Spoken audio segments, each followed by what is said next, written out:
Alhamdulillahilladzi hadana li hada wa ma kunna linahtadiya laula an hadana Allah. Asyhadu an la ilaha illallah wa asyhadu anna Muhammadan abduhu wa rasuluh sallallahu alaihi wasallam. Assalamualaikum warahmatullahi taala wabarakatuh. Waalaikumsalam warahmatullahi wabarakatuh. So, papatuloy natin ang ilang pang lesson patungkol kay Umar ibn Khattab radiyallahu an, ang pangalawang khalifa ng pananampalatayang Islam sa panahon ng Propeta Muhammad sallallahu alaihi wasallam. Dadakwan natin ngayon ang pagsakop sa Jerusalem.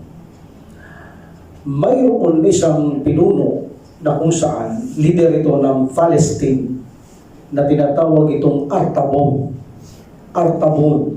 So meaning, siya ang ikalawang pinuno ng emperor. At itong lalaking ito ay mayroon itong kasanayan ng pagkamatalino, kaya ginawa itong pinuno ng emperor. Siya ay isang matalino mula sa Byzantine. At mayroon siyang kinalalaman pagdating sa pananimpla ng mga bagay, pagtimpla ng mga bagay, para si Umar ibn Khattab radiyallahu anhu. Ngunit itong taong ito ay mayroon siyang likas na pagkamataksil. Itong taong ito, meaning may masama itong ugali. So, ang taong ito, si Artabon, ay naglagay siya ng tuhog o hukbo sa Ramlah at saka sa Aiyah. Okay? Aiyah in Jerusalem. At nalaman ito ni Amir ibn al-As radiyallahu anhu na sinabi at parating siya ng mensahe kay Umar ibn Khattab radiyallahu anhu kung ano ang kanyang gagawin. So sinabi ni Umar ibn Khattab radiyallahu anhu, tanyag ito na sinagot ni Umar ibn Khattab radiyallahu anhu, is a famous words of the second caliph to Amir ibn al-As radiyallahu anhu. Sabi niya, kung may pinadala o mayroon sila ang Byzantine na ito, mayroon silang Artabon, pinadala nila, ipadadala ko ang Artabon ng mga Arabo. So ang Artabon ng mga Arabo ay walang iba po si Amir ibn al-As, sapagkat matalino ito. Remember, siya ang ginagamit sa panahon ng mga Quraishi na delegation, like for example, sa panahon ng mga Muslim na nagpunta sa Abyssinia. Sino ang ginawang makipag-usap doon sa hari? Si Amir ibn al-As radiyallahu anhu. Meaning matalino kasi ito, magaling magsalita ito, may nalalaman ito. That's why itinuring ni Umar ibn Khattab radiyallahu anhu na kung may Artabon ang Palestine, may Artabon din ang Arabo. Sabi niya, ipadadala ko rin ang Artabon ng Arabo. Tingnan natin ang resulta kung sino matalino sa inyo, sabi ni Umar ibn Khattab radiyallahu anhu. So itong si Artabon ng Byzantines, mayroon siyang malaking hukbo na iniligay sa Aiyah. Remember, the Aiyah is the sacred place. Ito, nandito ang Masjid al-Aqsa. This is the Aiyah. And the Ramlah, naglagay din na malaking tropa si Artabon ng mga Palestine doon sa Ramlah. This Ramlah, ito ang kabisira ng capital city. Ito ang capital city ng Palestine. At ang Aiyah, ito ang pinakamalaking siyudad na kung saan ito ay banal na lugar na nandito ang Masjid al-Aqsa. So, ang pagitan ng dalawang ito, almost 18 miles. Mayroon ang dalawang pagitan na ito. So, mismo si Artabon, ang gobernador ng kung saan siya ang gobernador ng Aiyah, mismo itong si Artabon. At of course, itong si Artabon nakipaglaban na ito sa mga Muslim at minsan na itong tumakas kasama ang kanyang mga kasama sa Ajnadain. So magkakaroon ng second battle in Ajnadain, kalaban dito si Amir ibn al-As, ang Artabon ng Arabo at Artabon ng mga Palestine. So dito, sinabi ni Umar ibn Khattab radiyallahu anhu, dahil nalaman niya naglagay sila ng tropa, hukbo sa Ramlah at sa Aiyah para hindi makapasok ang mga kamusliman, hindi nila masakop ang mga Muslim, hindi matulad ang pagkabigo ng mga Palestine o Byzantine sa Battle of Ajnadain. Battle of Ajnadain. So ang Khalifa, sabi niya kay Amir ibn al-As radiyallahu anhu, siya namumuno dito si Amir ibn al-As radiyallahu anhu, sabi niya, guluhin mo, bigyan mo pagkataranta ang mga hukbong yan. Sabi niya sa mga Palestinian o mga Byzantine. Sabi niya, guluhin mo sila. Abangan mo ang labanan ninyo ni Artabon sa Artabon, Arabo at mga Byzantine sa Ajnadain. Muli kayong magtagpo doon. Ngunit magpadala ka ng kawal sa mga grupo na itinalaga ni Artabon na malalaking grupo doon sa Aiya at Ramlah. Meaning, guluhin mo sila. At ipadala mo si Muawiyah, sabi ni Umar ibn Khattab radiyallahu an kay Amir ibn al-As radiyallahu an sa Kaysara. Padala mo siya sa Kaysarea. Padala mo doon si Muawiyah, guguluhin niya yung tao doon. Meaning siyang lulusot doon. Ang iba palusubin mo sa Aiya, ang iba sa Ramla. Then kayo magtakbo kayo ni Artabon sa Ajnadain. So ginawa yun ni Amir ibn al-As radiyallahu an dahil siya ang namumuno sa hukbo na ito na makikipaglaban sa mga Palestine o Byzantine. Alhamdulillah. So, nung italaga na ni Amir ibn al-As radiyallahu an ang mga tao, mga Muslim pupunta sa Aiya at saka sa Ramla, nagpadala ng reinforcement, karagdagang tao si Umar ibn Khattab radiyallahu an, karagdagang pwersa, at muli ipinadala na naman ni Amir ibn al-As sa Ramla at saka sa Aiya, at sila naman ay pupunta sa Ajnadain. In this situation, abang nagkakaroon ng labanan doon sa Aiya, doon sa Ramla, nagkakaroon din ng labanan dito sa Ajnadain. Ang mismo mga Artabon ng Arabo at Artabon ng Byzantine. Alhamdulillah, so tatlo ang pukpukang labanan dito. Matagal, madugo ang labanan ng bawat lugar na ito dahil ayaw nilang pahintulutan na ang banal na lugar, ang Masjid Al-Aqsa o Jerusalem ay masakop ito ng mga Musliman dahil sinakop ito ng mga kakristyanuhan na dating Muslim ang nagsasala. Dito sinakop ito ng mga kakristyanuhan at binasag nila ang Masjid Al-Aqsa. Actually, ginawa nilang basurahan ang Masjid Al-Aqsa ng mga taong ito. So, nagkaroon ng labanan sa tatlong lugar na ito. At sa Ajnadain, si Amir ibn al-As, ang Artabon ng Arabo at Artabon ng Palestine ay nagkaroon ng matinding pukpukan. Walang pinagkaiba ito sa pukpukan ng Al-Yarmouk. Ang mga Muslim sa panahon ng Al-Yarmouk at ang mga Byzantine. Until marami ang namatay sa mga kaaway ng mga kamusliman. At ito ay isang pagtutuos, ito ay isang showdown. Marami ang mga namatay sa mga Byzantine. At dito, si Artabon, ang Artabon ng Arabo at Artabon ng Byzantine ay naglalaban ito hanggang sa tumakas ang kanilang Roman general. Tumakas ang Roman general ng mga Byzantine sapagkat dito, kapag takas niya, ang kanyang mga tropa ay sumunod sa kanya at tumakas din sila. Sa ganitong sitwasyon ay pumasok sila sa Aiya, sa lugar na kung saan banal na lupa, doon sila pumasok at pinabayaan sila ng mga Muslim na pumasok muna sa lugar na ito. Pinabayaan ni Amir ibn al-As radiyallahu an na sila ay makapasok sa Aiya. And then marami silang pinatay. Lahat ng naiwan sa kanila ay pinatay ng mga Muslim. At until finally nakapasok ang mga ito sa Aiya at pinuntahan sila nila Amir ibn al-As radiyallahu an at ang kanyang mga kasamaan. So pumunta sila sa Aiya at sinalakay nila ang lugar na ito na tinuturing na banal na lugar. Sinalakay ito ng mga kamusliman. Ito ay matibay. Ito ay matibay itong lugar na ito. Ayon kay Al-Waqidi rahimahullah, i-describe niya ito, ang lugar na ito ay mayroong mga walls, may mga pader din ang lugar na ito, at ito ay pinagtibay ng mga tirador. Alam niyo yung mga catapult yung may mga batong bumabato, so mayroon ganun yung lugar na yaon. At mayroon din ang lugar na yaon na kung saan mumuulan ng sibat at pana diyan kapag lumapit ka, at ang mga tao nakasuot sila ng mga parang mga kadena na mga damit nila, parang mga ring na dikit-dikit na mga damit nila. So, kompleto sila sa gamit, mahirap pasukin basta-basta ang lugar na ito. So, in this situation, ang paglalaban dito, pagkatapos ng 3 araw, ang mga kamusliman ay pumasok dito. Meaning, lumapit sila sa kuta ng mga Aiya. Ngunit pinaulan sila ng pana.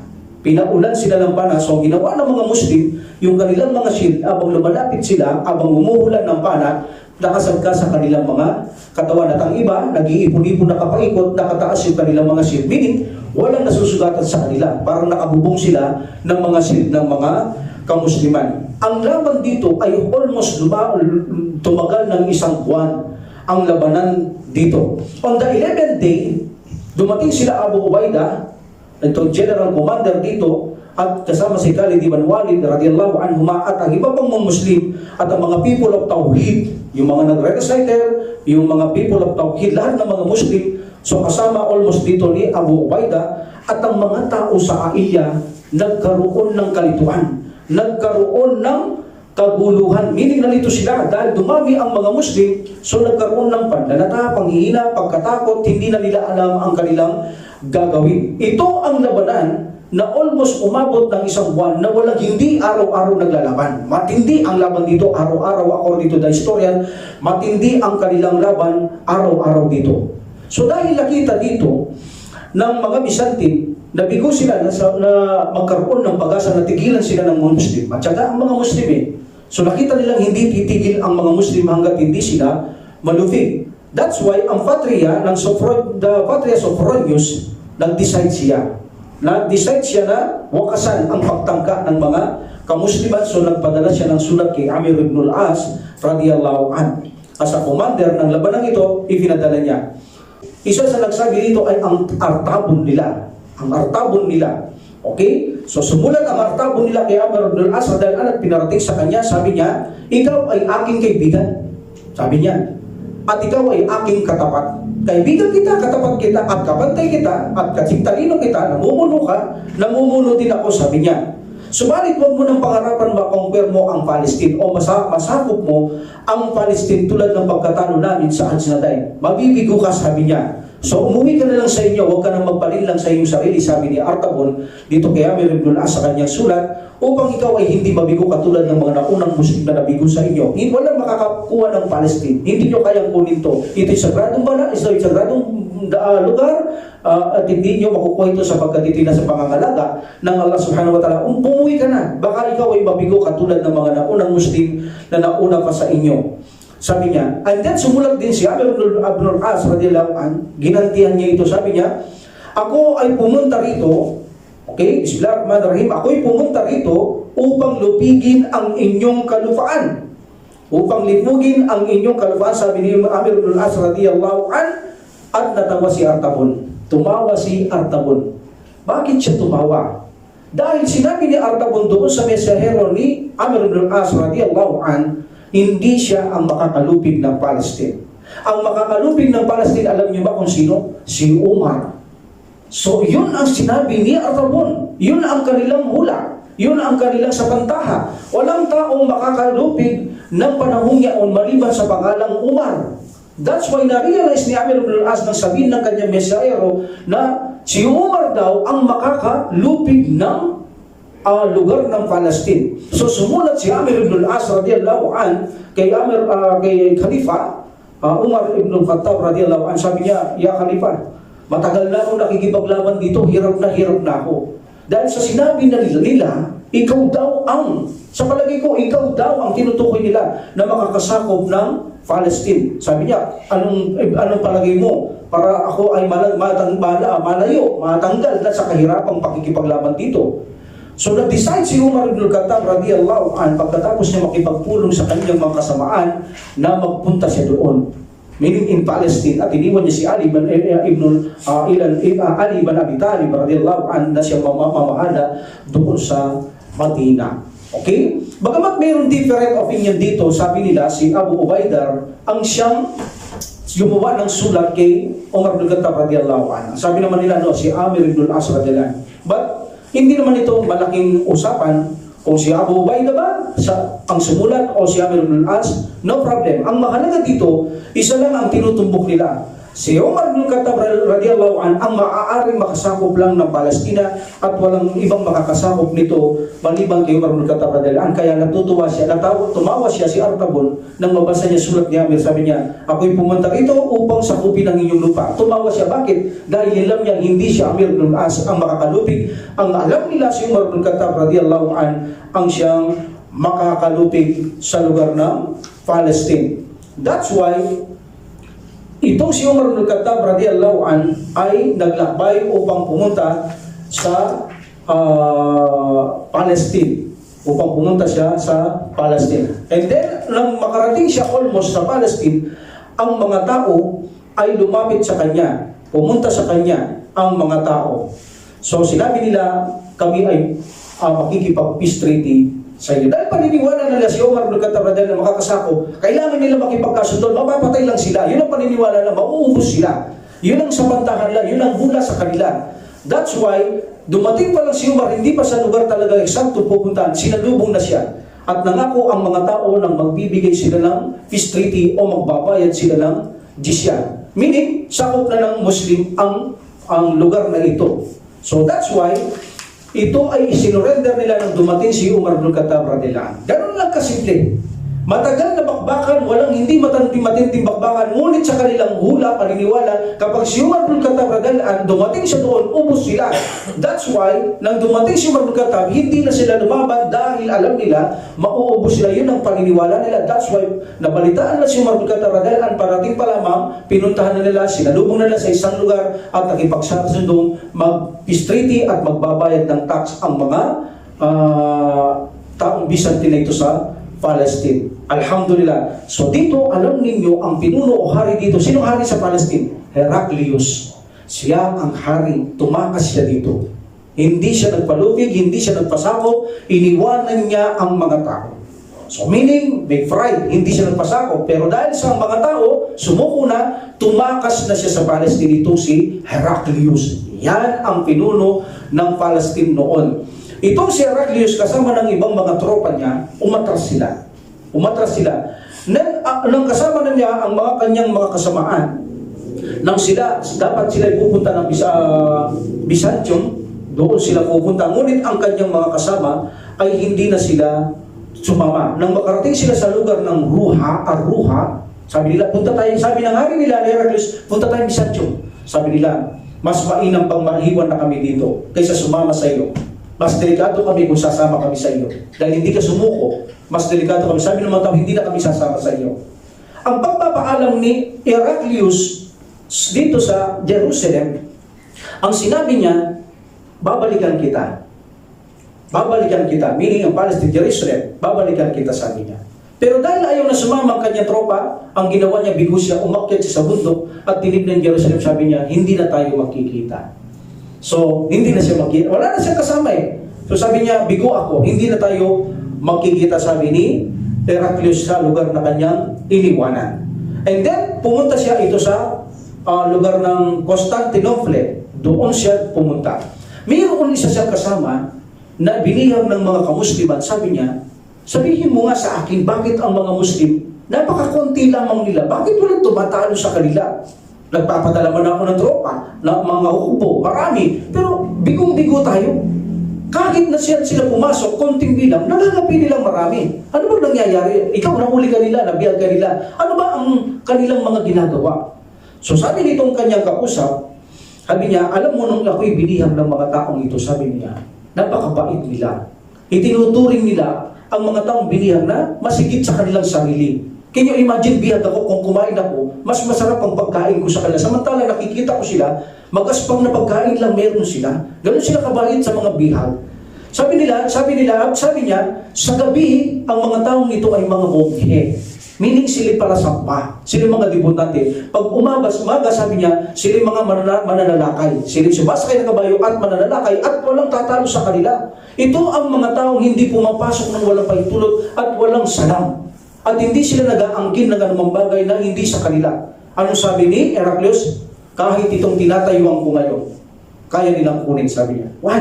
Dahil sumusunod sila sa Allah subhanahu wa ta'ala. Naniniwala si Heraclius, hanggat naniniwala at sumusunod sa Allah ang isang Muslim, kayang-kaya kahit bundok, sabi niya. Kung lalabanan ng Muslim ang bundok, mabibigo ang bundok, madudurog ang bundok sa mga kamusliman dahil sa tulong ng Allah subhanahu wa ta'ala. So meaning, even na si Heraclius, ang hinaapakan niya ngayon sa Constantinople, masasakop ito, sabi na, siya mismo, makukuha ito rin ng mga Muslim kung ganyan sila na sinasabi mo sa akin. Alhamdulillah. So meaning, nasakop na ang Jerusalem, ang Palestine, ang mga Byzantine doon sa Jerusalem, sa Palestine, ngayon ay pag-aari na ng mga Muslim. But of course, kapag ang tao ay nagbabayad ng tax sa mga Muslim, hindi sila gagalawin.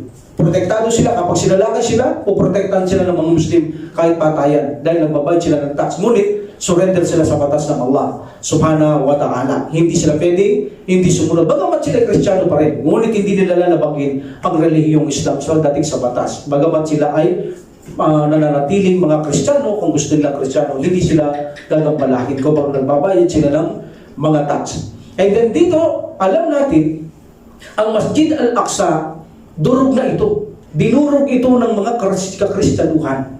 Dahil may mga audio noon na mga Muslim, ginawa nila, dinurog nila ang Masjid Al-Aqsa. So nung mag-Isra wal Mi'raj ng Prophet sallallahu alaihi wasallam, wala na ang masjid na ito. Ngunit ipinakita ng Allah subhanahu wa ta'ala ang buong masjid noong nakatayo pa ito. Allahu Akbar, that is a miracle. Kaya alam ng Prophet sallallahu alaihi wasallam, pumasok siya ng Jerusalem. Hindi niya inaasang basurahan lang pala yun. So dahil ginawa ng mga Kristiyanong basurahan ng Masjid Al-Aqsa at gumawa sila ng sa tabi nito ng kanilang mga simbahan. And then, nang masakop ito ni Umar bin Khattab radhiyallahu anhu, balikan ko Isra wal Mi'raj, nang masakop ito, sabi niya sa mga tao, sabi niya, like for example kay Abu Sinan, sinabi ito ni Salama, sabi niya, tinanong, si Abu Sinan ay nagtanong sa akin, sabi niya, nakusa si Abu Ubaidah, narinig ko si Umar bin Khattab radhiyallahu anhu, sabi niya kay Kaab, saan ako pwedeng magsala? Sabi niya, ya Amir Mu'minin, dito sa likod ng bato. Sabi niya, bakit dyan ako magsasala? Sa likod ng bato. Ay, ya Amir Mu'minin, may mga basura doon. Kung doon ka magsasala sa loob na sakop ng Masjid Al-Aqsa. Ano sabi ni Umar bin Khattab radhiyallahu anhu? Ito ang Masjid Al-Aqsa. Dito ang nagsala ang Prophet sallallahu alaihi wasallam. Sabi niya, linisin yung basura niya. Alisin niyo ang basura sa harapan ng bato, at dyan ako harap sa kibla, at dyan ako magsasala. Allahu Akbar. Tingnan mo ang pagrespeto ni Umar bin Khattab radhiyallahu anhu sa reliyon. Even nadurog ang lugar ng Masjid Al-Aqsa. Doon siya lumabas at pinatanggal niya lahat ng basura, pinapunas niya ang bato, pinalinis niya, doon siya nagsala. Nirespeto, ginalang ang durog na Masjid Al-Aqsa. Ang Masjid Al-Aqsa, dito nagsala ang lahat ng mga propeta. Nang si Prophet sallallahu alaihi wasallam ay nag-Isra wal Mi'raj, pinakita mismong buo ng Allah subhanahu wa ta'ala ang Masjid Al-Aqsa. Siya ang nag-imam dito. Lahat, one line lang, one shot, ganong kalaki ang Masjid Al-Aqsa. Lahat ng propeta, lahat ng sugo, 124,000 plus the sugo, the prophets and the sugo. One line, one shot, ang haba ng kanilang line. Lahat sila nandoon. Ang kanilang imam ay ang Prophet Muhammad sallallahu alaihi wasallam bago siya umakyat sa langit. Pero ang totoo, wala na ang Masjid Al-Aqsa. Durog na yun. Durog na ang Masjid Al-Aqsa. That's why nang magbalik siya sa masjid, sa Makkah, pinagkamalian siya ng mga taong baliw. Dahil alam nila ang Masjid Al-Aqsa, ang mga nagkakaraban, durog na yun eh. Kaya tawang-tawa sila. Can you imagine, isang gabi, ang magdamag lang, pupunta siya langit, pupunta Jerusalem, pupunta ka ng Makkah, ay how many travels yan, how many weeks yan. Marami din Muslim doon ang tumalikod, nagkaroon ng confused sa panahon yaon. At ang mga hindi Muslim, ang mga Muslim doon, like the Abu Jahal, pinagtatawanan siya paano nangyari yun. At alam nila, durog na ang Masjid Al-Aqsa. Sige nga, sabi niya, ng mga tao doon, they challenged the Prophet sallallahu alaihi wasallam doon sa Kaaba, dahil doon bumalik ang Prophet sallallahu alaihi wasallam sa pagbalik niya.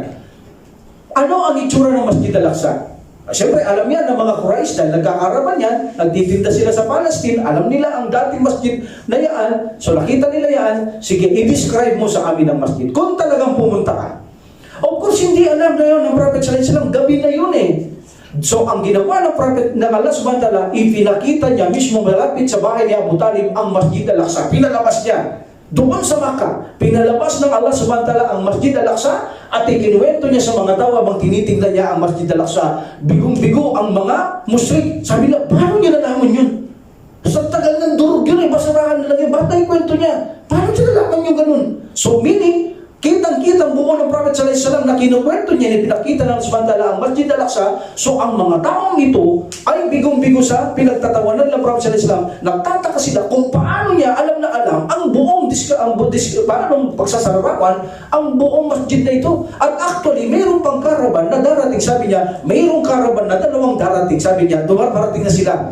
Dumating na, nagtaka sila mo dyan sa Allahu Akbar. So ang mga taong ito, bagamat alam na nilang totoo ang sinasabi ng Prophet sallallahu alaihi wasallam, because of pride, ay pinagtawanan nilang Prophet sallallahu alaihi wasallam, hindi sila nanapatay, but by the will of Allah subhanahu wa ta'ala. That is the Masjid Al-Aqsa. Nag-pray dyan si Umar bin Khattab radhiyallahu anhu. Kaya manunod kayo the story of the Khalifa Umar bin Khattab, makikita nyo sa labas.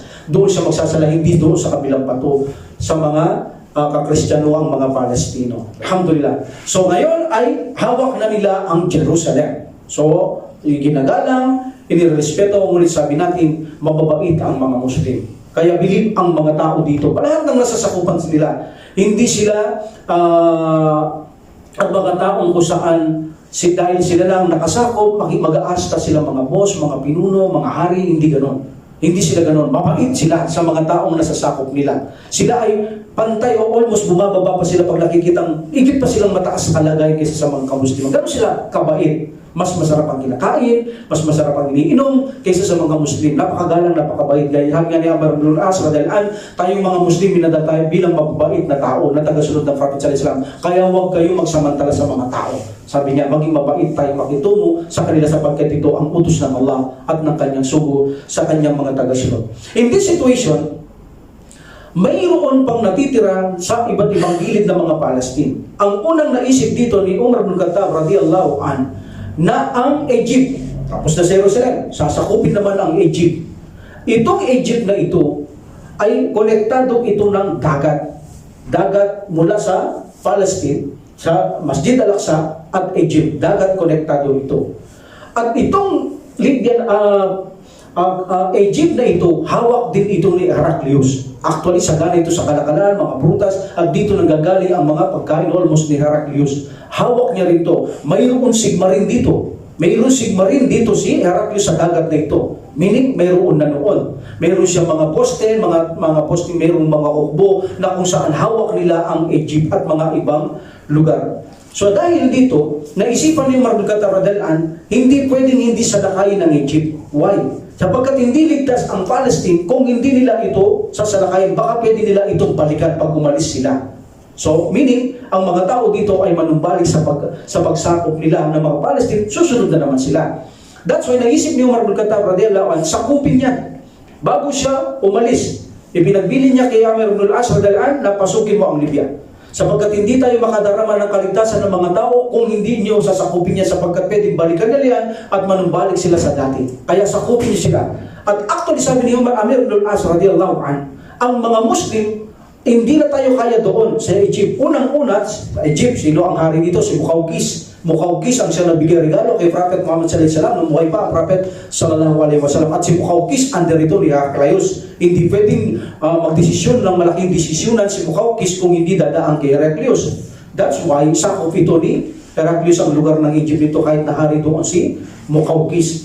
So in this situation, ipinasasakop niya ni Umar bin Khattab radhiyallahu anhu kay Amr ibn al-As radhiyallahu anhu ang Egypt. Dahil ang Egypt isa pa rito, malapit itong daanan sa Hijaz. Madali nilang pasukan ang Hijaz. So meaning, Hijaz dun sa Makkah, hindi rin ito magiging ligtas kapag pinagbigyan ang mga ito, pinabayaan ito, baka gantian ang mga tao doon sa Makkah, ang mga Muslim, pasukan ito, malapit ang daan sa ilog nila. That's why, kinakailangan talaga nilang sakupin ito dahil hindi magiging ligtas ang mga Muslim dito. That's why naiintindihan ito ni Amr ibn al-As radhiyallahu anhu mula sa utos ni Propeta Umar ibn Khattab radhiyallahu anhu na dapat talaga sakupin ito. At pangalawa, ang mga tao rito ay nagdurusa sa mga kamay ng mga Palestino sapagkat hawak-hawak lamang nila ang mga taong Palestine. Meaning, nag-ahanap din ito ng kalayaan dahil sila ay sakmal ng mga Palestino ang mga tao dito. Like ang kanilang hari, so sakmal ito ni Heraclius.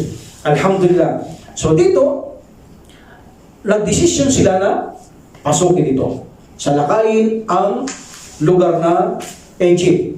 Now, in this situation, ito ang Egypt o Ehipto ang ikatlong hukbong malaking magagapi ng mga kamusliman. Meaning, ang kalaban dito ay mga Byzantine pa rin. May mga Byzantine na may hawak dito. Itong lugar sa Egypt. So, Byzantine pa rin ang kanilang mga lalabanan at ito ay mga Kristiyano. So, dito nagpunta si Amr ibn al-As radhiyallahu anhu at kasama ang kanyang mga kasama. na kung saan tinawid ang dagat ng kanyang mga kasama, and then pumunta siya sa Rafah to Al-Asharis to Al-Parma. So, in this situation, nagkaroon dito ng paglalakbay si Amr ibn al-As at ang kanyang mga kasama na kung saan ay dumaan siya sa mga ruta na walang masyadong digmaan.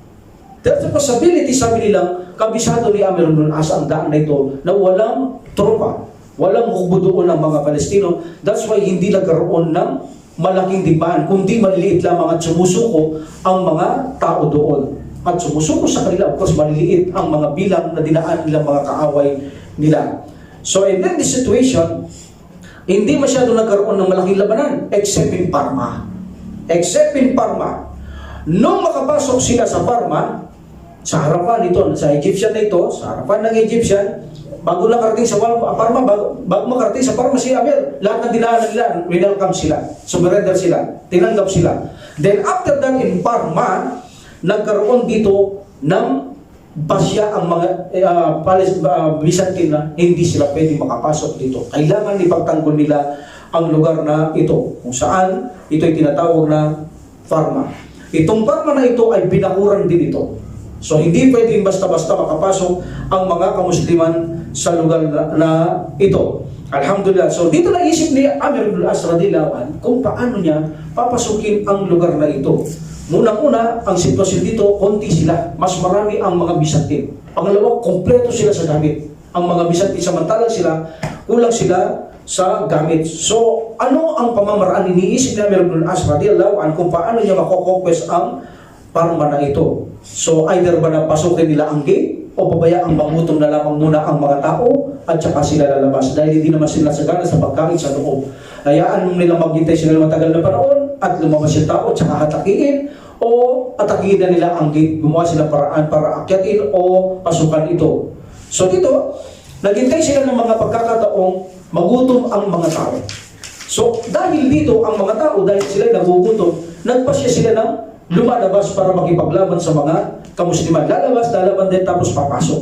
Tapos lalabas, din papasok. So ganoon na naging sitwasyon, unting-unting labanan. Medyo tumatagal ang labanan. In this situation, ang pwersa ng mga Muslim dito ay kakaunti lamang.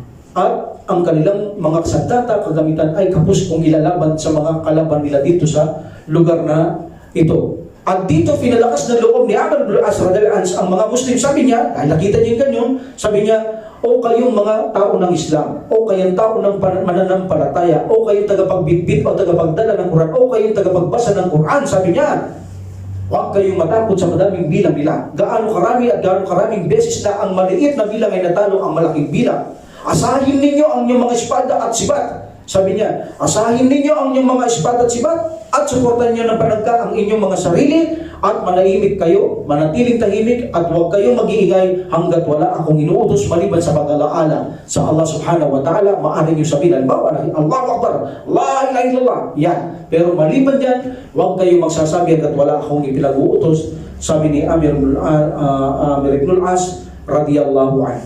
So in one day, ang ginawa ng mga Muslim, sa susunod sabi nila, pag lumabas ulit, okay? Pag lumabas ulit, asmika, bilisan mo ang kabayo mo. Ang trabaho mo ay pasok, puntahan mo agad ang gate. Huwag mong hayaan maisara nila, kailangan mapuntahan mo yon. So on one day, lumabas na naman ang mga tao dito para makipaglaban sa Muslim. Ang still na lalaban tapos babalik eh. So habulin ng mga Muslim, sasaray pinto. So ganun ang labanan. So dito, sabi niya, asmika, ang unang papasok sa gate dito, siya magbabantay. Magaling mga babayo, mabilis mga bayo, sabi niya, kapag lumabas sila at tumakbo silang muli, umatras, bilisan mo ang iyong kabay, paspasan mo, unahan mo sila sa gate. Huwag mong hayaan masara ang gate para makapasok tayo sa gate. In this situation, nagkaroon ng laban ang ginawa ni Asmika, yung sinabi ni Amr ibn al-As radhiyallahu anhu. Dahil ang laban nila, pag lumalaban, aatras tatakbo. Bago pa sila nakatakbo, inunahan na sila ni Asmika, pumunta na sila sa gate. Hindi inayaang isinara ito. Meaning, mabilis siyang mga bayo, magaling siyang nakapasok siya sa gate. Dito, hindi na isara, pinabayan, lumaban siya doon, hindi niya inaya masara, hanggang sa mga Muslim ay lumusok sa loob. Allahu Akbar. Ganito nilang napasok ang lugar na ito. Ganito nilang nalubi ang lugar ng Parma. Alhamdulillah. So, dahil dito, welcome nila ang mga Muslim, sumuko sila sa mga Muslim, ang mga tao dito. Alhamdulillah. So, they welcome the Muslim in also Admida after the Al-Parma. Pagkatapos ng Parma, punta sa Admida, welcome din nila doon ang mga Muslim. At ang ginagawa ng mga Muslim, binabasag nila ang kanilang mga wall, mga pader, sinisira yan. Anong style nila? Para wala silang iharang kung sakaling manumbalik sila, sumira sa kasunduan, madali silang pasukan dahil wala silang pader. Mahirap itayo yung pader noon. Kahit maraming tao, wala namang kagamitan noon. Mga putik lang na pinatitigas, mahirap medyo itayo noon. Hindi kasi anong kapibayan, no? So that's why, binabasag nila ito para wala silang shield. Pag binalikan ng Muslim, madali silang pasukin ang mga tao dito. Alhamdulillah. So dito, ang mga taong Egyptian, marami ang natuwa dahil nawala sila sa pagkasakal ng namumuno si Heraclius sa mga niyang mga ukbo na mga Byzantine. Naging malaya. That's why tinutulungan pa nila mga Muslim ngayon laban sa mga Byzantine dahil matagal na silang nagturo sa kamay ni Heraclius sa kanyang mga alagad itong mga taong ito. That's why nung makonquest ito ng mga kamusliman, maraming masaya, maraming maligaya, maraming naligayahan, maraming sumuporta sa mga kamusliman. Alhamdulillah. So, in this situation, nagabi niya ang lugar ng Al-Farma. Pero sabi niya sa mga tao, huwag kayong masyadong magkampante. Hindi pa tapos ang ating misyon. Marami pa tayong daan na dadaanan at mahirap na dadaanan. Sabi ni Amir ibn al-As, radiyallahu an. So, huwag masyadong magkampante sapagkat may hindi pa tapos ang ating misyon at marami pang gumagawa ng kabuktutan sa kalupaan upang ating pigilan. Remember, sabi niya, tayo ay mga taong pinagbilinan na magpakabuti sa kalupaan. Yan ang bilin sa atin ng turo ng Propeta Muhammad sallallahu alaihi wasallam. So, alhamdulillah. In this situation, pagkatapos dito, ang mga ibang lugar ay pinuntaan ni Amir ibn al-As radiyallahu an, kung saan nasakop nila. Now we will go to Balbis. Ang pagsakop naman nila sa Balbis. Itong Al-Balbis, for Byzantine to ha, sakop ni Heraclius yan. Marami siyang mukbo na nakakalat. Itong Al-Balbis, Byzantine din ito ay mayroong malaking puwersa. Malaking puwersa mayroon ito. In this situation, ang mga kuta rito, ganun din, may mga pader, matindi rin ang kuta, complete sa kagamitan, ahadlangan nila ang mga Muslim sa pamumuno ni Amir ibn al-As radiyallahu an. So in this situation, itong Al-Balbis, ang mga Byzantine mga troops ay nandoon ito. Anong gagawin nila? Papunta doon si Amir, ahadlangan, lalaban sila. Malaking bilang nila kaysa sa mga kamusliman, higit na malaki ang mga bilang ng mga kalaban na ito. At sila ay nasa fortress o kuta ng Babalion. Babalion. Yun ang kanilang kuta, ang tawag nila ay Babalion. So dito, ang mga kamusliman at ang mga taong ito, wala itong planong sumuko, kundi ang plano ay makipaglaban sa mga Muslim na matagal na silang nagturo sa mga Muslim, hindi sila nagwawagi, handa pa rin sila makipaglaban sa mga kamusliman. And then dito, si Amir ibn al-As, sabi niya, huwag tayong magmadali na makipaglaban. Baka maaaring pag-usapan. Okay? So baka maaaring pag-usapan. Hindi nga nagtagal, nagpadala ito sa kabila ng dalawang tao. Nagpadalawa ng dalawang tao. So sabi nila, ni Amir ibn al-As, okay, kung ang gusto ninyo ay walang gulo, unang-una, mag-Muslim kayo. So kung hindi kayo mag-Muslim, tatlo lang choice nyo. Magbabayad kayo ng tax, kung ayaw nyo, makilaban kayo sa akin. Meaning, kung ayaw nyo, lumalis kayo. Kung hindi kayo alis, makikipagpataya kayo sa amin. Tatlo lang ang choice nyo. Mag-Muslim, magbayad ng tax, o makipaglaban kayo ng digmaan sa amin. Sabi niya. So dito, ang Prophet sallallahu alaihi wasallam, alalahanin natin ang Egypt, ito ay konektado sa kay Hajar. Kilala niyo si Hajar? Asawa ni Ibrahim alaihissalam. Ang nanay ni Ismail alaihissalam. That's why sabi ng Prophet sallallahu alaihi wasallam noon sa mga Muslim, darating ang araw, masasakop ninyo ang Egypt.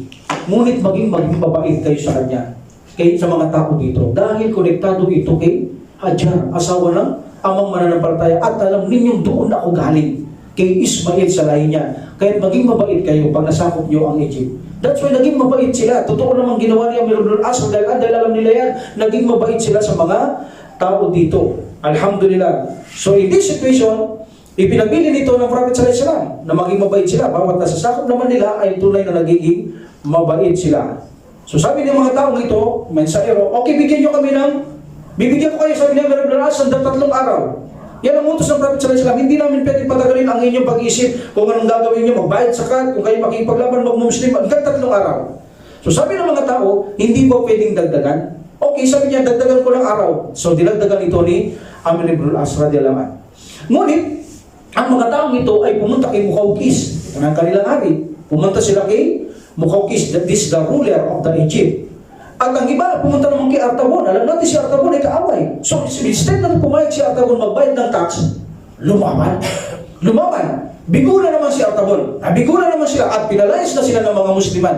Meaning itinaboy na talaga sila ng mga kamusliman itong si Artabon. So meaning, yung mga sinanggulian ng mga taong ito na si Artabon ay nabigo na naman sila sa mga kamusliman. Alhamdulillah. In this situation, ang mga Muslim, nandito sila sa lugar ng Balbis. Okay? Nandito sila sa lugar ng Balbis. Nang masakop nila ang Balbis na ito, alam niyo ba ang anak ni Muqawqis na kung saan si Armanusa?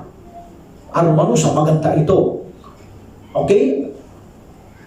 Ang taong ito, ang babaeng ito, mayroon siyang tinatakasan kung bakit nandito siya sa lugar ng Al-Balbis. Una, binibisita niya ang kanyang alipin na si Barbara at tinatakasan niya ang pagpapakasal kay Constantine. Okay? Tinatakasan niya ang pagpapakasal kay Constantine na anak ni Heraclius. Hindi niya gusto. That's why tumatakbo siya sa Balbis. In this situation, nakuha ito ng Muslim. Anak ito ni Muqawqis Nakuha ito ng mga Muslim ang babaeng ito. In this situation, sabi ni Amir ibn al-As radiyallahu anhu, hal jazaa'ul insana illa al-insan ihsan? Hal jazaa'ul ihsana illa ihsan? Sa Quran. Sabi ng samantala, meron ba bang ibang ganti ang kabutihan maliban sa ganti? Sabi ni Amir ibn al-As sa mga tao. Yan ang sabi ng Allah, meron bang ibang ganti kaysa sa kabutihan? Maliban sa kabutihan.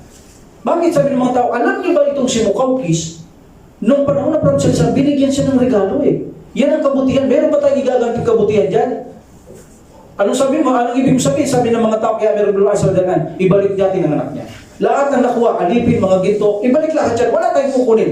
Bilang kabutihan, ganti natin sa pagkipal ginawang mabuti ni Muqawqis kay Prophet sallallahu alaihi wasallam. So ang mga taong ito ay umagri. Mga alahas, mga alipin, mga babae, ibinalik nila kay Muqawqis. Pati ang kanyang anak na ito. Alam mo, sabi ni Barbara, ang kanyang alipin, sabi niya, ina ng tahanan, sabi niya, kay Armasuna. Sabi niya kay Armusa, sabi niya, alam mo, sabi niya, napakabait ng mga tahan niya, sabi niya, no, babalik tayo silang wala mang damage, walang kinuha, walang sinaktan, respeto, ginalang, ganun kabait ang mga taong to. Kaya sabi ni Armusa, alam mo, sabi niya, mas ligtas pa ako sa tolda ng mga Muslim Kung nasa tolda ako ng Muslim, kahit hindi ko sila piling ko, mas ligtas ako sa mga Muslim kaysa tatay ko nakita ko? Mas salbay ang tatay niya, ibig sabihin mas mabait ang Muslim. Hindi niya makaano ng Muslim, hindi niya kilala, pero kung itrato siya, piling niya mas safe siya sa mga Muslim. Ganon kaganda ang mga ugali ng Muslim. Kaysa sabi niya sa tatay ko na parang pakandam ko, hindi ako ligtas sa aking mismong tatay. Meaning napakabait ng mga Muslim. In this situation, tuwang-tuwa naman si Muqawqis dahil naalala niya na binigyan niya regalo ang Prophet sallallahu alaihi wasallam, ibinalik ang kanyang anak at tuwang-tuwa naman itong si Muqawqis. Alhamdulillah. In this situation, in Battle of Dalid, itong si Abdul Hakam ay nagsalaysay, si Amir ibn al-As radhiyallahu anhu ay nakonquer niya na ang Al-Balbis. Okay? Pagkatapos makipaglaban doon ng almost a month sa labanan doon. Then nagpunta siya sa Danim. Itong Danim na ito ay napapaligiran ng ilog, Nile. Alam naman natin ang Nile, ito ay river from Africa. No? Itong Nile nito, so maraming sanga-sangayan. So ito ay napapaligiran din ng ilog itong Danim na ito. So ang mga Muslim dito ay nakipaglaban ng napakatinding laban sa lugar na ito.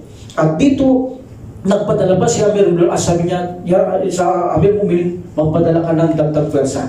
Sabi niya, may labanan namin ay matindi. Kulang na ako sa persa. Magpadala ka ng persa sa akin, sabi niya kay Umar bin Khattab radiyallahu an, at nagpadala siya dito na bawat 1,000 ay mayroong namumuno dito. So, almost 4,000. Bawat 1,000 may namumuno, 4,000 ang pinadala niyang reinforcement dagdag persa kay Amir ibn al-As. Kabilang dito si As-Subayr ibn al-Wam, Al-Miqdad ibn al-Aswad, Ubadah ibn al-Samit, at Maslama ibn Mukhalad. At sabi ng iba si Kharija ibn Udhafa radiyallahu anhum. So now in this situation, nang malaman ito ng mga Byzantine ang kalaban ng Byzantine, lumabas sila sa Egypt, nalaman nila ito na kung saan ang mga Muslim ay nagkaroon na naman ng dagdag ng puwersa. In this situation, ginaya ni Amir ibn al-As ang listay ni Khalid ibn Walid. Nang masakop niya ang nakasakop siya ng mga tao sa ganitong tigman. Anong ginawa ni Khalid ibn Walid? Idinibay niya kanyang mga troops. Ay tinago ni Amir ibn al-As ang dalawa at sila ay sasalakay. Meaning, mayroon papasok sa kanila darating. So, meaning, nakakagulat na versa ito. Parang trap. Okay? So, ginawa niya ni Khalid ibn Walid, gagayain ngayon ni Amir ibn al-As ang estilo ni Khalid ibn Walid dahil kailangan niya gawin ang estilo to, kulang siya sa persa. Meaning, gugulatin niya ang mga kaaway para magkaroon ng takot, at pag nagkaroon ng takot, maaaring ito ang sitwasyon na magkaroon silang kadugan at matalo sila. In this situation, ito si Amir ibn al-As, ang iba ay nilagay niya sa isang bundok. Okay, nakatago sila sa bundok. Inati niya 3 ang kanyang grupo. Ang isa naman, almost nasa tabi ng ilog. Meaning nag-iintay ito ng hudyat para dumating sa labanan. Alhamdulillah. So na ang sitwasyon ay magkaroon na ng labanan doon sa Danim. Alhamdulillah, nakita ang magkaaway, si Amir ibn al-As at saka mga Byzantine, mayroong nakatagong dalawa si Amir ibn al-As radiyallahu an. In this situation, nang maglaban na ang mga ito, biglang dumating ang isang grupo. So nakita ito ng mga Byzantine, napakaraming grupong dumarating. So nagkaroon ng kalituan na naman ang mga Byzantine, nagulat na naman, natakot na naman. So nagkanya-kanya na naman takbuhan. In this situation, ang isa naman dumarating kung saan sila tumatakbo, hinarang sila.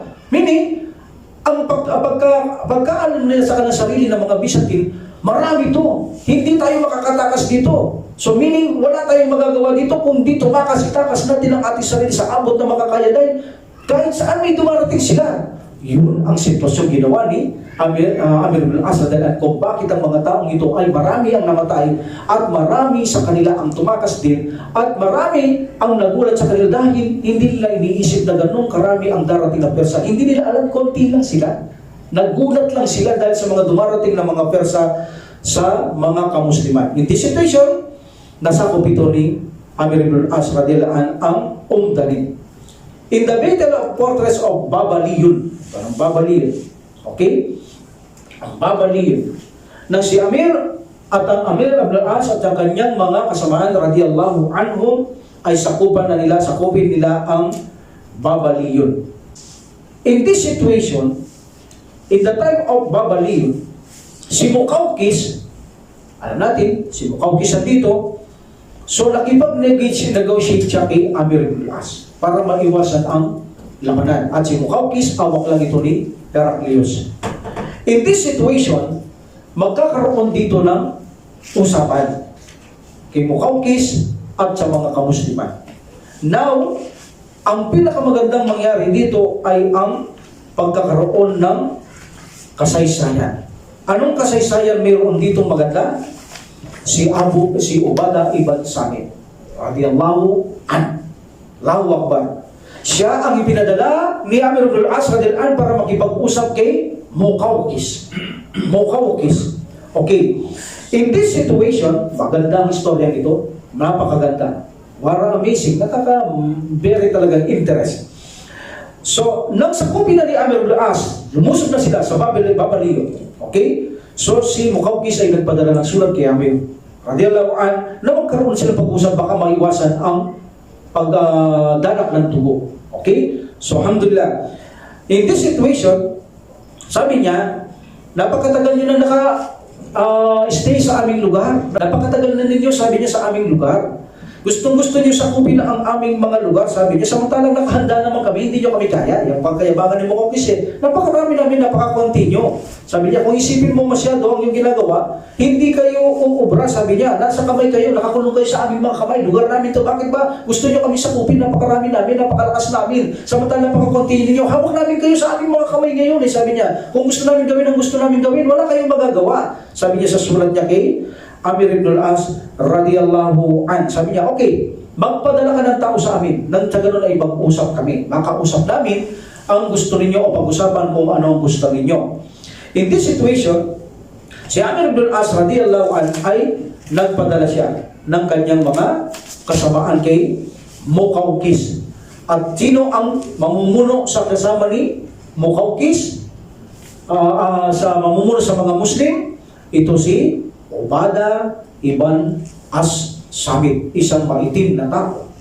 Kung titignan mo, mababa ang posisyon, ang kanyang pagkatao sa mga kamuslimang Arabo dahil itim siya, like tulad ni Bilal. Napakaitim lang. Kumbaga sa panahon natin, mga Aita, tingin natin masyadong mababa sa pagkaraniwang mga tao. Ganun si Ubadah ibn As-Samit. Okay, itong si Mukaukis, pinili niya ni Amir ibn al-As na ipadala ito. Okay? Na ipadala ito sa kay Mukaukis. At itong ipinadala ni Mukaukis sa mga Muslim, 2 days yung hindi nakabalik. Meaning, nagpadala, sulat si Mukaukis kay Amir ibn al-As, 2 days yung hindi pinabalik ni Amir. In-stay niya ng 2 days sa kanyang lugar. Bakit niya ginawa ni Amir ibn al-As? Kasi alam ni Mukaukis, palagay niyo pa, papapinatay na siya. Kasi hindi dumating ang emboy niya, yung mensahero niya. Pinatay ba siya ng Muslim? Utos ba sa kanilang reliyon na patay ng ganong mensahero pa? Hindi hindi na pinapatay yung ganon. Kahit hindi pa wala pang Islam, bawal patay niya mga messenger. So that's why, ganon na ba yung reliyon nila? Pumapatay sila ng mga envoy o messenger? Palagay niyo ba pinatay? Sabi ni Mukaukis sa kanyang mga tao. Wala silang alam.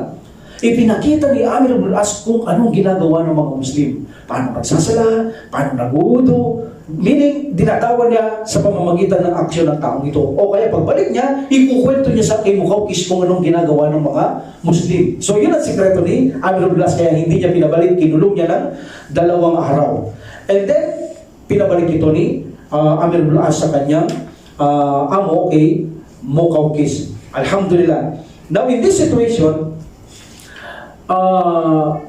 umingi ito si Mukaukis ng makakausap sa mga tao niya para mapagkasunduan, para matigil ang kaguluhan. So, in this situation, pinili ni Amir ibn al-As si Samit Ubadah, siya ang mamumuno. At sinabi ni Amir, kung anong sinabi ko kay Mukaukis, yun lang ang inyong sasabihin. 3 lang ang pipiliin nila. Magbayad ng zakat, tax, o mag-Muslim sila, o sila ay lalaban ng digmaan kung ayaw nila ang dalawa. At ito ang utos sa atin ng Allah, ng Prophet sallallahu alaihi wasallam, sabi niya. At ito'y pinadala din ang liham na ito kay Mukaukis na wala kang pagpipilian maliban sa 3. Tingin ni Mukaukis, ito ay insulto sa kanya na gusto silang hawakan ng mga kamusliman. Tingin ni Mukaukis. At dito, tinanong niya ang taong dito, sabi niya, bakit hindi ka nakabalik ng 2 araw? Anong ginawa mo?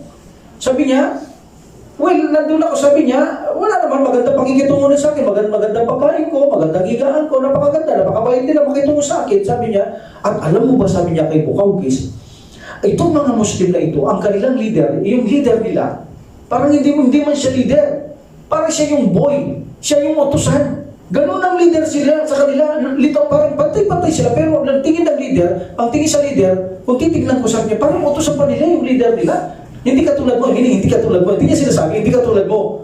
Hindi katulad mo, Mukaukis, hindi pwede sa iyon. Siya yung kanilang leader. Sa tingin ko, parang napakababa sa kanyang mga tagasunod, sabi niya. At ang mga taong ito, kapag dumating ang dasal, walang taong hindi nagdadasal sa kanila.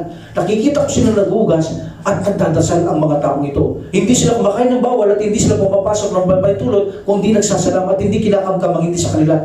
Sabi ni Mukaukis, alam mo ba? Sabi niya, sa atin-atin lang to. Hindi natin kaya ang mga Muslim.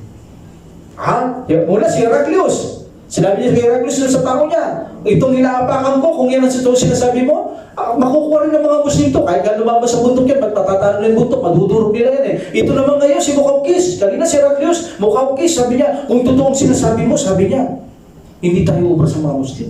Bakit? Alam nila ang Allah subhanahu wa ta'ala, naniniwala sila sa Allah na hindi mo kakayanin ng Allah dahil siyang tutulong sa mga taong ito. That's why naniniwala silang hindi mo kaya ang mga Muslim dahil ang kanilang ginagawa ay tunay na sila sumusunod sa dakilang tagapaglikha. Samantalang sila, hindi na sila sumusunod sa Allah subhanahu wa ta'ala kung bakit bigong-bigo ang mga taong ito. That's why sabi ni Muqawqis, sabi niya, ako'y sumusumpa sa Allah. Kita nyo? I swear to Allah.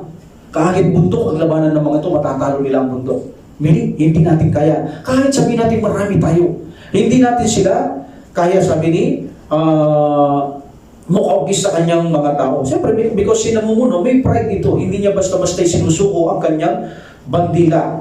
Alhamdulillah. So in this situation, si Muqawqis ay nagpadala muli ito ng envoys. At pagkatapos ay nagkaroon ng magkakaroon ng usapan patungkol sa bagay nito para maiwasan ang paglalaban. Alhamdulillah. In this situation, humingi si Muqawqis ng tao. Sige, magpadala ka sa amin. Meaning, talagang takot na si Muqawqis. Pero pride na lang humiiral sa kanya. Actually, tatakutin niya pa siya Amir dito. Abdul Asra Dalaan. So sabi niya, magpadala kang tao sa amin. Para sa ganun ay, iwasan natin, napakarami namin ito. Gusto mo kami gawakan, kawawa lang kayo. Pagpadala lang kayo tao, mas gusto pa nga namin tulungan namin kayo. Gusto mo bigyan namin kayo, namumuno, bigyan namin ng namumuno malaki, tapos ikaw namumuno, tapos ito, ganito. Bibigyan namin kayo, bumalik kayo, bibigyan kayo namin taon-taon. Kawawa na naman kayo eh, sabi. Ginaganyan niya ang mga Muslim. So meaning, ang takot niya, yung takot niya, tinatakpan niya ng mga pandarambong, mga paggugulat, pananakot kay Amirul Asra. Hindi mo kaya Muslim sa gano'n. Gusto nga mamatay na mga to eh. Titignan natin ang reply mamaya ni Amirul Asra Dalaan. So dito ipinadala niya sa si Ubadah ibn Samit at kanyang ilang mga kasamaan. Then in this situation, pagdating ni Ubadah at kanyang mga kasamaan, dumating sila, nakita ng Muqawqis. Sabi niya, sino makakausap ko? Ito, sabi ng mga kasama niya. Nagulat siya. Ano? Nakakatakot naman ito. Nakaharap ko, sabi ni Muqawqis, dahil itim ito eh. Nakakatakot naman. Naku, natakot ako sa kanya. Sabi niya, wala bang iba? Nakakatakot ito eh, sabi niya. So, sabi ng mga kasama niya, iyang kinatatakutan mo, siya ang mataas sa amin. Ito may pinili nila, ha? Hindi isipin ng Muqawqis na gano'n ang dapat mamuno sa kanila. Sabi niya, siya ang inutos na mamuno sa kanya. At hindi kami magsasalita maliban sa kanya. Kung ano sasabihin niya, doon lang kami, maniniwala sa kanya. At agree lang kami sa kanya sasabihin. Okay, sabi niya, kung walang ibang kakausap sa akin sa itim na taong ito, yan ha, kanya salita. Huwag kang magsalita ng nakakagulat, baka lalo akong matakot. Lalo akong matakot sa'yo, nakatatakot ako, baka lalo pa akong matakot. Sabi niya, kailangan gandaan mong yung pag-uusap. Pagsasalita, sabi niya, baka magulat ako lalo at matakot ako sa'yo, sabi niya. Okay, sabi niya, ni Ubadah, narinig ko ang iyong sinabi, sabi niya. Na, meaning, siya ay itim, siya ay nakakatakot, ganito. Marami pa akong iniwan na kasamaan na katulad ko. Ngunit, sabi niya, itong aking katandaan na nawala ng aking kabataan, kahit 100 sa inyo, ako lang mag-isa. Hindi niyo ako matatakot at hindi ko kayo ukulungan. Okay, sabi niya, naririto kami, sabi niya, kaming mga tao, inutusan ng aming pinuno na si Amir ibn Asra radiyallahu anhu. Naririto kami, sabi niya, upang sa ganun ay sakupin ang inyong kalufaan for the sake of Allah. Wala nang ibang pagpipili maliban sa tatlo kung anong ibinili sa iyo. Ikaw ay magbayad ng tax, mag-Muslim, o makipagtimban kung ayaw mo ang dalawang yaan. Sabi niya, wala kaming ginusto. Tingnan mo yung salita dito. Wala kaming ginusto sa mundong ito. At sapat na ang nakabalot namin sa balat na ito. At kung meron man kaming mga labi na nakukuha, at ito ay marami, hindi namin kailangan to. Kapag ito'y binigay sa amin, ginugugol lang namin sa landas ng Allah subhanahu wa ta'ala. Hindi namin kailangan ang mundo. Ang kailangan namin ay kay Allah subhanahu wa ta'ala. Kung tutuusin, pinakamayaman kaming tao. Ngunit hindi nga namin hangarin ang mundong ito katulad ninyo, na naghahangad ng buhay na mahaba at makamundong buhay. Samantalang kami, naghahangad ng kamatayan. Ang kaligayahan ay ang sa kabilang buhay, sabi niya kay Muqawqis. Hindi ang mundong ito ang kaligayahan, sabi niya kay Muqawqis. Ang lahat ng sa iyong inahawakan ngayong tinatamasa ay kaligayahang panlaro at panlililang sa iyo, na kung saan kapag ikaw ay nadatnan ng kamatayan, kalulus-lunos ang kababagsakan mo o kasasabitan mo sa kabilang buhay, sabi ni Ubadah ibn Samit. Now, Wala kang pagpipilian. Gaya ng sinabi ng aming pinuno, kung ano ang kanya sinabi sa iyo, yun lang ang aming sasabihin sa iyo. Kaya mamili ka na lamang sa tatlong ito at ikaw na ang balang magpasya rito. Sabi ni Mukaukis pag nang makatabi konti, narinig di ba yung sinabi niya? Kung ano pala nakakatakot doon sa katsura niya o pangangatawan niya, mas nakakatakot palang magsalita ko, sabi niya. Pero ang totoo, matalino ang tao, sabi niya. Ha? Kumpara sa inyo, sabi niya sa mga tao niya, kumpara sa inyo, matalino at matapang ang tao nito, sabi niya. Kaya hindi palagi ko, hindi natin kakayanin ng mga Muslim. Kaya imagine, sabi niya, isa daw lang siya, 100, hindi niya katatakutan. Kayo, sabi niya, isa-isa lang takot na takot kayo, duwag na duwag kayo, sabi niya. Paano niyo tatalunin ng mga taong itong lalakas ng kanilang pananampalataya? Sabi niya sa mga tao niya, okay, alhamdulillah, now, nabanggit na ni Ubadah ang kailangan kung anong dapat pag-isipan at gawin ni Mukaukis. Alhamdulillah. Then, alam niyo ba itong si Mukaukis, sabi niya, nanakot talaga nanakot siya dahil takot na siya, pero nanakot siya, binabaliktad niya. Kay Amir ibn al-Asam niya. Alam mo ba, Amir, sabi niya, yung pinuno, alam mo ba ikaw na leader nila?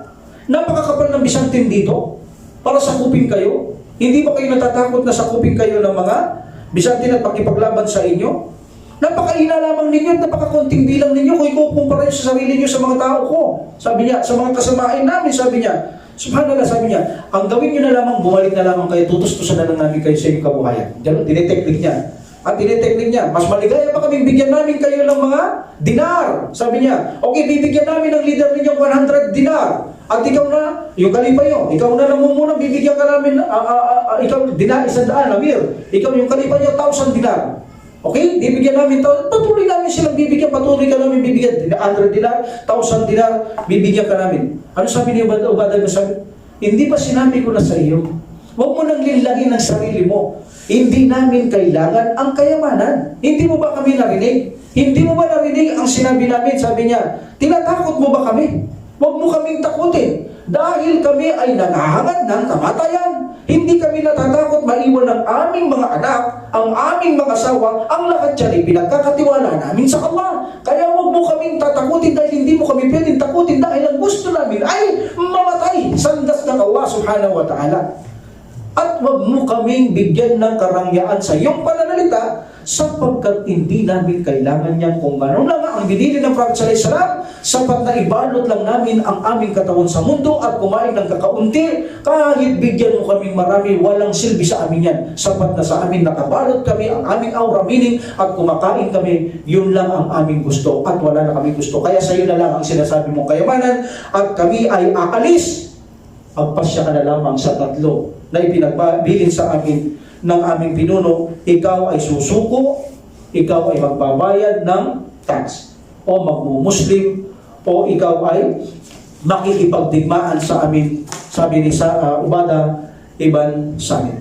Paghalis nila, sabi ni Mukaukis, anong palagay niyo? Sabi niya, takot siya. Takot siya, pinalalakas niya loob niya. Ano sa palagay niyo? Pumili kayo. Sabi niya, pumili kayo sa tatlo. Anong pipiliin natin? Unang-una, sabi niya, magbayad daw tayo tax, meaning magpapaalipin tayo ang buhay sa kanila. Gusto niyo, magpaalipin tayo sa kanila. Pangalawa, sabi niya, hindi tayo magmumuslim. Sabi niya, hindi ako magmumuslim. Hindi ko iwan ang reliyon sa isa. Dito ko sa reliyon ni Jesus. Hindi mga nalang reliyon niya. Ba't ko papasok niya? Hindi tayo magmumuslim. Ngayon, sabi niya, kung magbabayad ng tax, magpapaalipin tayo ang buhay sa kanila. Now, sabi niya, kung lalaban naman tayo, hindi naman tayo mananalo sa kanila. Gaya sabi ko, hindi natin sila kakayanin. Ano pipiliin natin? Mas mainam pa magpaalipin. Sabi niya, magpaalipin na lang tayo sa Muslim. Meaning, sabi ng mga tao, hindi lumaban tayo. Hindi, sabi niya, mas mainam magpaalipin tayo. Wala lalaban na tayo panalo sa kanila. Kaysa naman alipin lang, maging alipin tayo o maging alipin mga asawa at anak ninyo. Alam niyo, pag natalo kayo sa digmaan, mga anak ninyo at asawa magiging alipin at walang kalayaan. Samantala kung babayad tayo tax, na alipin nila tayo, mayroon tayong karapatan sa kanila. Tayo ay malaya. Tayo ay malaya. Pakikitungang mabuti. Bagamat tayo kanilang alipin, hindi magiging ka-level ng alipin na nasamsam nila sa buti. Magagawa lang gusto lang gawin. So sabi niya sa mga tao. So meaning, si Mukaukis, naguguluhan na rin siya at ang kanyang mga tao kung ano ang dapat nilang pagpasyahan. But finally, talagang gusto niyang magbayad na lamang ng jizya o tax dahil alam niyang hindi uubra ang mga tao to kahit marami hindi nila kakayanan ang mga Muslim. Alhamdulillah, in this situation, si Muqawqis ay nag-decide na magbayad siya ng tax.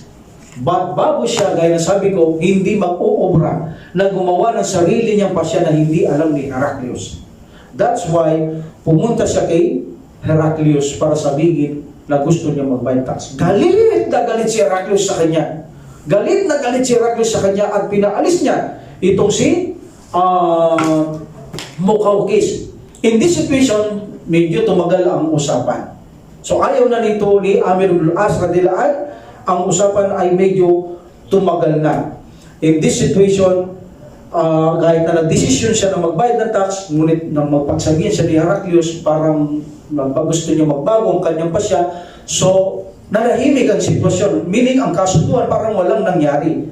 So tumagal ang sitwasyon. In this situation, si Subayr ibn al-Awwam, sabi niya, hindi na natin kaya ito, sobra-sobra na, parang nanahimik sila, ano nasa lang usapan para sumira sila. In this situation, sabi niya, pasukan na natin sila, matagal na tayo dito, sabi niya, pasukan na natin ang mga taong ito.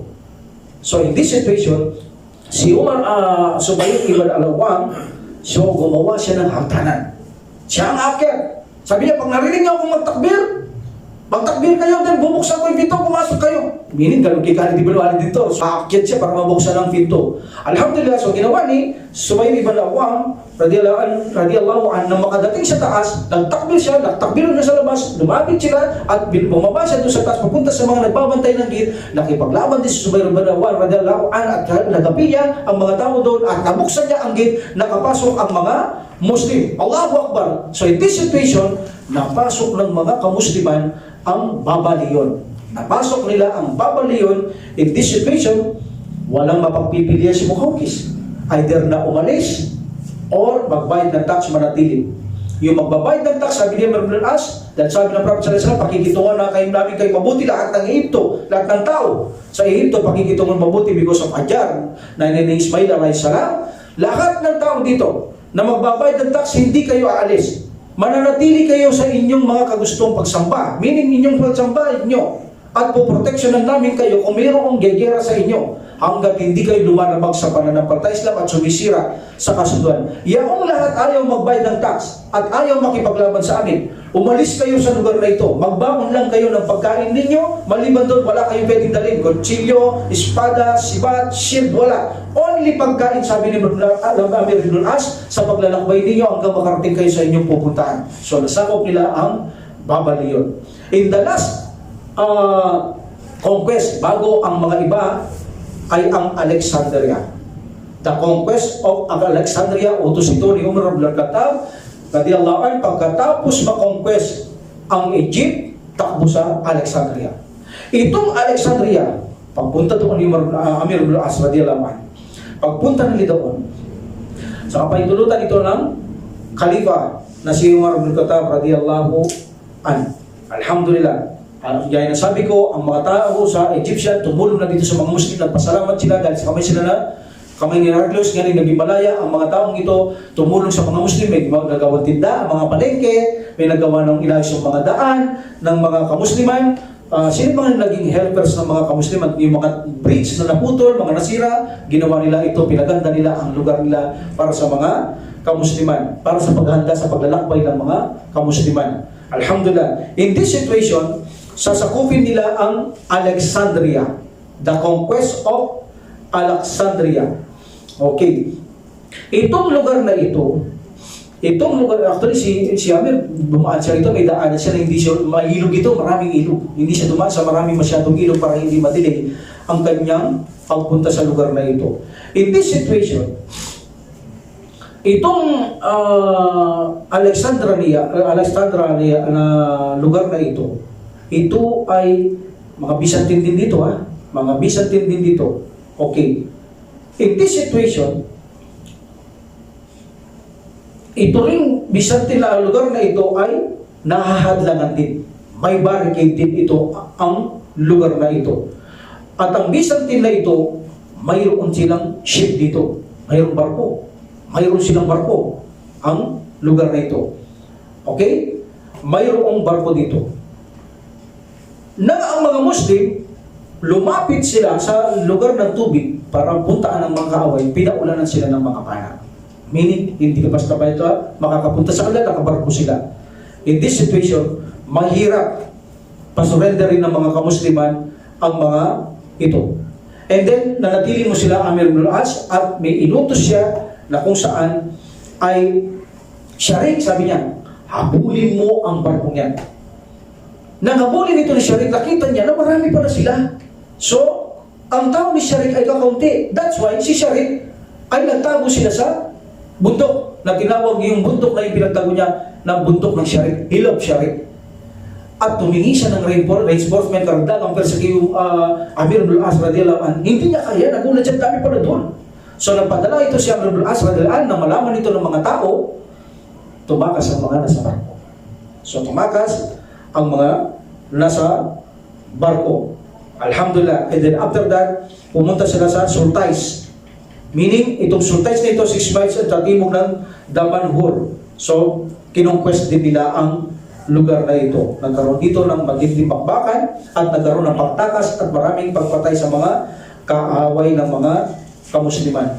Alhamdulillah. So in this situation, ang mga taong ito, meron din isang lugar, mayroong story na hindi masyadong binigyan yung story ng Kiryon. Yung Kiryon na yung connected yun sa daan ng Alexandria. Hindi masyadong binigyan yun, pero maraming bakbakan o matindi rin ang bakbakan na nangyari sa Kiryon na yan. Alhamdulillah. So in this situation, at the time na masakop yan ng lahat ng mga kamusliman, dito na nila papasukin yung Alexandria. Itong si Heraclius, alam natin, tumakas siya. Ngayon, ang plano ni Heraclius, ipunin ng tao niya at pumunta doon sa lugar na yun para makipaglaban sa mga kamusliman.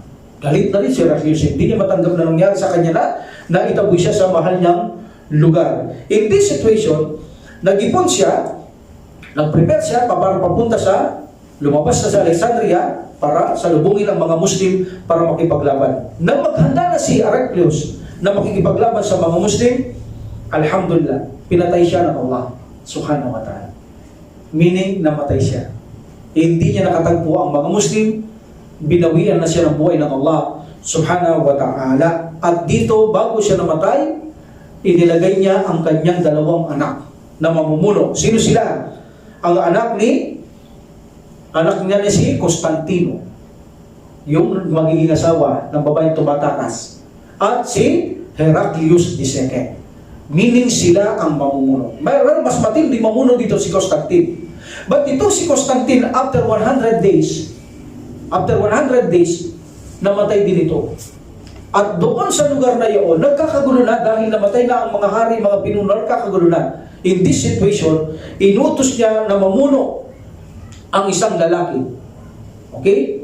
Inutos niya na mamuno ang isang lalaki na pangalang Costanus. Hindi niya sinabi, kundi tinuturo niya lang ganyan. Nang bago siya mamatay, nang malaman dito ng kanyang ng isang babae na tinuturo niya gano'n si Costanus, ay sabi niya, papamunuhin ko si Costanus.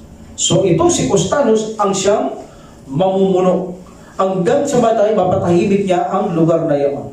Napalugar na, nasakop niya, napatahimik niya ang lugar na kung saan ang Alexandria nandun sila ngayon. Okay? Itong Alexandria, itong lugar na ito, matindi ito. Itong Alexandria, ito ay napapalibutan ng pader. Okay? Pader. At ito rin ay malaki ang depensa nito sa tabi niya. Bakit? Sa hilagang ito, protektado siya ng dagat. Itong lugar na ito. Napanood niya yung Mike Tor ba yun? Mike Titor, yung sino bida doon? Sino bida doon? Yung may binabato niya gano'n? Ha? Tor? O yan, napanood niyo yung nakita yung palasyo nila doon? Nakapaikot ng tubig. Ganon itong Alexandria na ito. Itong Alexandria na ito, sa hilaga, dagat ang nakaharang. Paano ko papasok doon? Dagat yun. Okay? So, meaning nakapader na ito, may ilog pang nakapaikot sa kanya. Sa hilaga nito ay mayroong dagat. Okay? Na namamagaypay sa lugar na ito at that time. At ang lake ng lawa ng Mayroon, protektado naman ito sa timog. May lawa. Meaning tubig din ito sa bandang timog. Okay. So meaning ang pagtawid dito, mahirap. Isa lang ang dadaanan mo.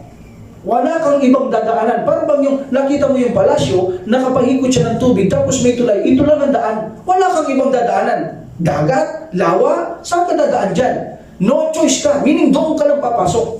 That's why umabot ng 7 months, hindi kayang lutasin ang problema dito. Dahil, unang-una, ang daanan, tulay, makipot, pagkatapos pag dumaan ka doon, uulan ka ng pala, hanggang doon ka na lamang, wala kang magagawa. So meaning, paano nila ito sasakupin? That's why tumagal ng tumagal, ang almost 7 months, nangangamba na si Umar bin Khattab radhiyallahu anhu na hindi ba sakop-sakop ng mga Muslim to, anong nangyayari?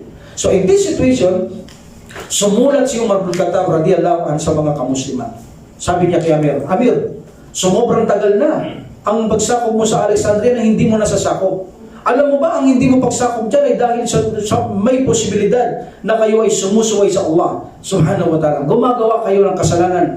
Ang taong mga hindi gumagawa ng kasalanan, sabi niya, hindi yan nagtatagal at hindi natatalo, Amir, sabi niya, ni Umar bin Khattab radhiyallahu anhu. Ang gawin mo, sabi niya, humingi kayo ng tawad sa Allah subhanahu wa ta'ala at pagkatapos magduwa kayo na ibig kaloob ang tagumpay sa lugar na yan.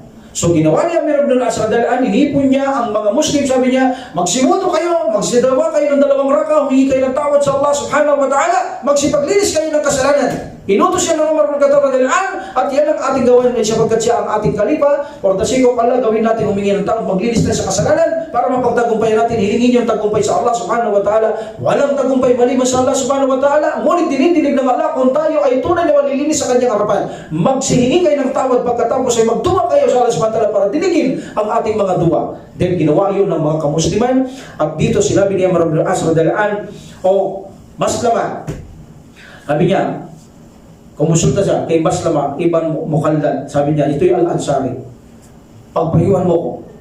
Pagpayuhan mo ko sa labanang ito, sabi niya.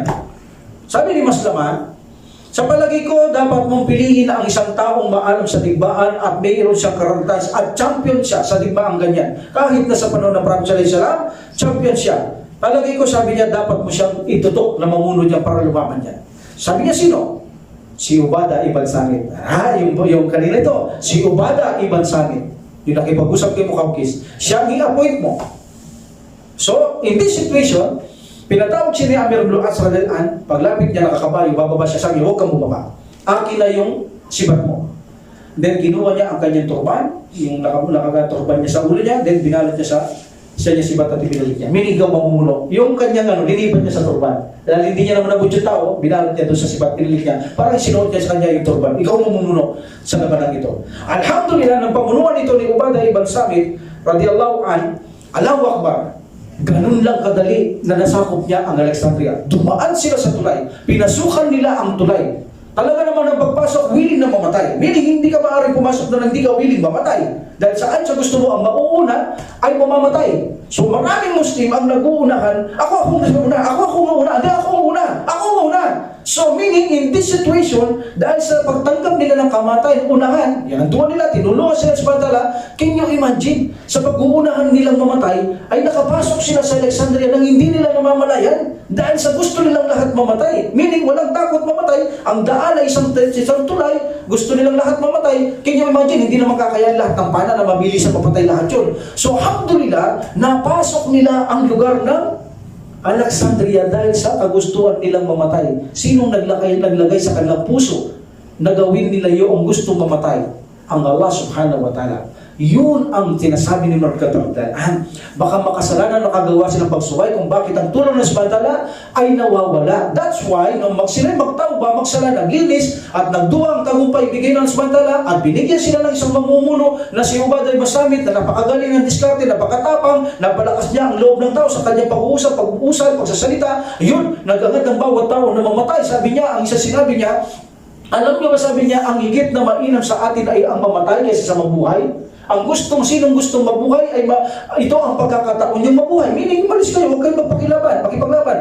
Pero sa mga taong nagnanais na makamit ang paraiso, ito na ang pagkakataon ninyo para makamit na ninyo ang inyong paraiso na hinahangat. Nandito tayo para lamang sa paraiso na ibibigay sa atin ng Allah subhanahu wa ta'ala. Huwag kayong matakot sa maiiwan ninyo, mga anak, mga asawa, huwag niyong katakutan. Ang itinakda ng Allah ay tinakda ng Allah. Ang pangangalaga ng Allah ay pangangalaga niya, gusto niya pangalagaan. Ipagkatiwala niyo sa Allah tulad ni Musa alayhis salam, ng Prophet alayhis salam. Pinagalagaan sila ng Allah subhanahu wa ta'ala, hindi sila pinabayaan. Sapat ng Allah mangangalaga sa maiiwan natin. Ang pinakamahalaga sa atin ngayon ay ang ating ninaasam. Hindi ang mundo, kundi ang paraiso na buhay na walang hanggan. Kaya kayo ay magsipasok upang makipaglaban sa landas ng Allah. Hangarin nyo ang kamatayan ninyo sa bawat isa sa araw na ito. Sabi ng isa, ako mauna, ako mauna, ako mauna. Lahat sila nag-uunahan, hindi nila alam, pumapasok na pala sila sa tulay ng Alexandria hanggang sa sila'y masakop, hanggang makapasok sila at masakop nila ang lugar ng Alexandria. Allahu Akbar. Sa tulong ng Allah subhanahu wa ta'ala, nasakop nila ang lugar ng ito. In this situation, pag nang masakop na ito, iniisip ni Amir ibn al-As na sinabi ni Umar ibn al-Khattab, kailangan pagsakupin ang mga sa labas para hindi na mamuling balikan ng mga Byzantine. Lahat ng may tropa, may hukbong Byzantine, sakupin lahat ang mga yaan para hindi ang mga tao malagay sa mga alanganing sitwasyon, dahil baka pag-alis ninyo dyan o mag-iwan kayo ng mga ilang ninyo mamuno dyan at pagkatapos salakay ng Byzantine at magbalik na naman yan, lumawak na naman, another problem. Ibig sabihin, babalik na naman tayo sa problemang ito. That's why hanggang mayroong hukbong Byzantine, lahat sila ay lakupin na, lusubin na, sabi ni Umar ibn al-Khattab radhiyallahu anhu, until finally malinis nila almost ang mga Byzantine na mga hukbo, nasakop ang lahat ng lugar. Alhamdulillah. Now, in this situation, dahil nasakop na, kumalat na sa panahon ni Umar ibn al-Khattab radhiyallahu anhu ang pananakop, dadako tayo inshallah sa susunod sa uling buhay ni Umar ibn al-Khattab radhiyallahu anhu, meaning one lesson na lamang maaari tapos na tayo kay Umar ibn al-Khattab radhiyallahu anhu. We will stop here. Wa qul da'wat alhamdulillahi rabbil alamin wa salatu wa salam ala rasulillah. Subhanakallahumma wa bihamdika asyhadu an la ilaha illa anta astaghfiruka wa atubu ilaik. Assalamualaikum warahmatullahi wabarakatuh. Assalamualaikum.